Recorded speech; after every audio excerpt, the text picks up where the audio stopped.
Dengan menyebut nama Allah yang Maha Pengasih lagi Maha Penyayang, orang-orang yang beriman kepada Al-Quran yang diturunkan kepadamu Muhammad dan kitab-kitab yang telah diturunkan sebelum engkau, dan mereka yakin akan adanya akhirat, merekalah yang mendapat petunjuk dari Tuhannya, dan mereka itulah orang-orang yang beruntung. Apa hubungan antara Al-Kafirun dengan surah setelahnya, itu Al-Kautsar, dan hubungan surah Al-Kafirun dengan sebelumnya, yaitu surah An-Nasr. Nah, di surah An-Nasr kita kemarin sudah membahas, ya setidaknya, tapi bisa kita ulangi sedikit tekanannya bahwa memang menjadi seorang muslim yang dijamin kemenangannya oleh Allah Subhanahu wa taala, ya, tidak boleh rendah diri. Kita harus percaya diri, menyongsong kemenangan itu dengan iman, dan kita pasti akan menang dengan keimanan ini. Tapi pada saat yang sama kita tidak boleh menindas orang lain. Gitu ya kira-kira sedikit korelasi. Nah sekarang korelasinya dengan surah Al-Kautsar. Ya.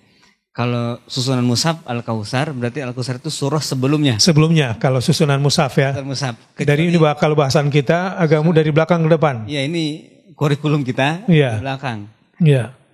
Itu hubungan yang sebelumnya berarti An-Nasr. An-Nasr. Ya. Nah, Al-Kautsar itu penutup ayatnya, Inna syani'aka huwal abtar. Inna syani'aka huwal abtar. Sesungguhnya pembencimu, hai Muhammad, dialah yang terputus. Yang terputus. Ya.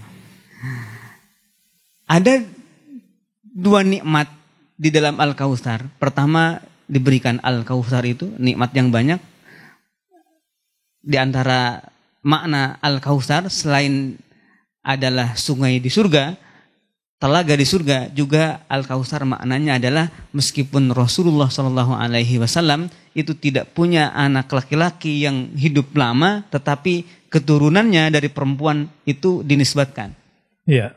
Sebagai bentuk Al-Kautsar. Jadi keturunan Rasulullah itu akan terus, sementara para pembenci Rasulullah itu akan terputus. Iya. Keturunan ke bawahnya. Nah, kemudian surah Al-Kafirun ini Rasulullah diperintahkan untuk tegas kepada para pembenci itu. Dan para pembenci itu yang disebut di sini Al-Kafirun. Jadi penekanan kepada para pembenci itu bukan begini kira-kira.